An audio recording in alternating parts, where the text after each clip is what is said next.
بسم الله الرحمن الرحيم. شكرا السيدة الرئيسة. تحية لكافة الزملاء. أولا سأطرح سؤالا عاما وسؤالين بحكم ضيق الوقت. سأطرح سؤالين خاصين يشغلان الرأي العام بجهات تقلميم ودنون. الملاحظ السيدة الرئيسة أن في جميع الاتفاقيات التي يبرمها مجلس جهات تقلميم ودنون مع الوزارات الأخرى، نلاحظ أن هناك دائما نسبة المبالغ التي تساهم بها جهات تقلميم ودنون تفوق أو كثيرا نسبة المبالغ التي تساهم بها الوزارات. أطرح عليك هذا السؤال بحكم أنك رئيسة جمعية جهات المغرب. هل هذه الظاهرة متوفرة أو موجودة عند جميع الجهات أم لا؟ وهل ترون أنها صحية؟ وألا يمكن استغلال هذه المبالغ في مشاريع أخرى ذات الأولوية؟ كسؤال ثاني وهو الذي يشغل الرأي العام كما قلت، يلاحظ أن معظم الاتفاقيات ولا تكاد دورة من دورات مجلس جهات تقلميم ودنون تخلو من اتفاقية مع المندوبية الجهوية للصحة. يكاد قطاع الصحة يكون المجال الذي اعتمد عليه مجلس جهات تقلميم ودنون في هذه الولاية، لكن الملاحظ أن المواطن لم يرى تأثير هذه الاتفاقيات والمبالغ المرصودة لها على مستوى الخدمات التي يقدمها لا المستشفى الجهوي ولا المستشفيات الإقليمية ولا المراكز الصحية بالجامعات القروية. كسؤال ثالث وهو كذلك يشغل الرأي العام وله بعد جهوي، يتعلق بحماة أبينو التي أبرمت اتفاقياتها ربما منذ سنة 2020. الملاحظ أنه عندما أبرمت هذه الاتفاقية كان لها وقع كبير وتسويق إعلامي كبير، ولكن حسب المعلومات التي تتوفر بها جريدة تقلميم بريس على أن الوزيرة الحالية لا تريد التأشير على هذه الاتفاقية. السؤال المطروح: هل ستستمر الجهة في إيجاد بدائل أخرى لهذه الاتفاقية أم ستترك جماعة أبينو تقوم بهذا العمل بدلها ونرجع إلى النقطة التي كنا فيها قبل 6 سنوات من إغلاق هذه الحمى؟ شكرا جزيلا.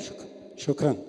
كتلزم علينا أيضا أننا نشتغلوا بمنظومة أو بتصور مهيكل، لأن المجلس الجهوي هو ليس جماعة وليس مجلس إقليمي، كل مجلس له اختصاصاته، والمجلس الجهوي له هذا النوع من الصدارة اللي اعطاها له المشرع كما قلت، واللي جعلتنا في حقيقة الأمر نشتغل على القطاعات كلها. أولا القطاعات الاجتماعية التي تشتغل عليها الجهة. الإخوان تطرقوا لقطاع الصحة، وإذا جينا احنا نشوفوا نطبقوا إذا جينا نشوفوا الاختصاصات يمكن نقولوا أنه ليس اختصاص ذاتي للجهة، ولكن لما نرى الخصاص داخل الجهة نقول أن لا يمكن لمجلس الجهة أن يبقى مكثف الأيدي ولا لا يقوم بأي شيء أو أي مجهود فيما يخص قطاع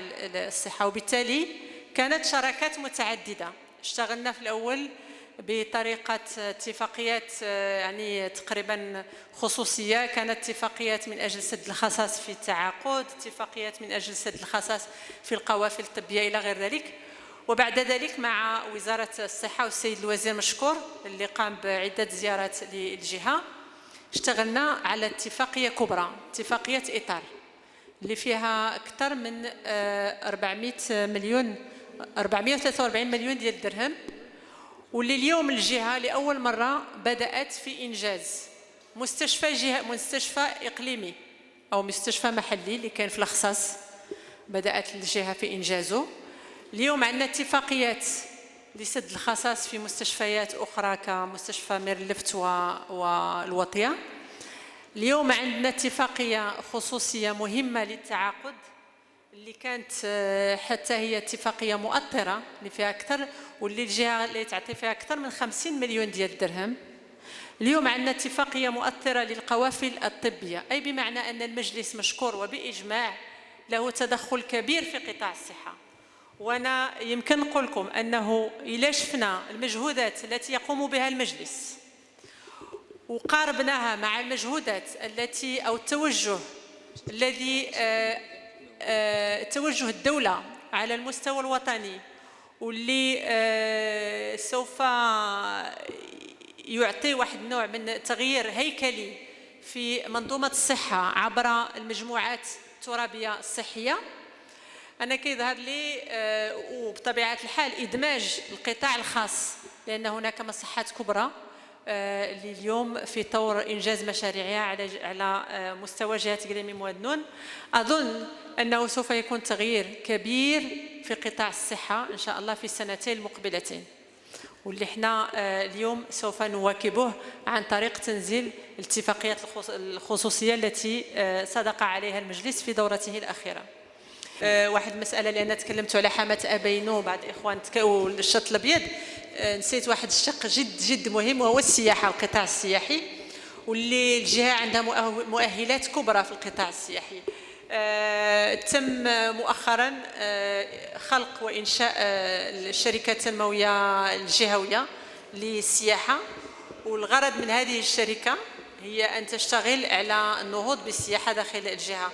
محطة حامة أبينو فعلا كان تأخر في إنجاز الاتفاقية، ولكن أنا لا أسميه تأخر، لأننا استغلنا هذاك الوقت واشتغلنا على دراسة معمقة، ليس فقط على الحامة ولكن على جميع المدار ديال جماعة أبينو. وكيظهر لي مع الإخوة داخل المجلس كنتكلموا لابد أن يكون هناك إن شاء الله تقديم ديال هذه الدراسة، لأنها تعطي رؤية طموحة لأبينو. نعتبرها أبينو محطة و يعني موقع له إن شاء الله مؤهلات كبرى وله مستقبل واعد إن شاء الله، والجهة سوف تنزل هذه الاتفاقية في أقرب وقت نتمنى إن شاء الله. وشكرا.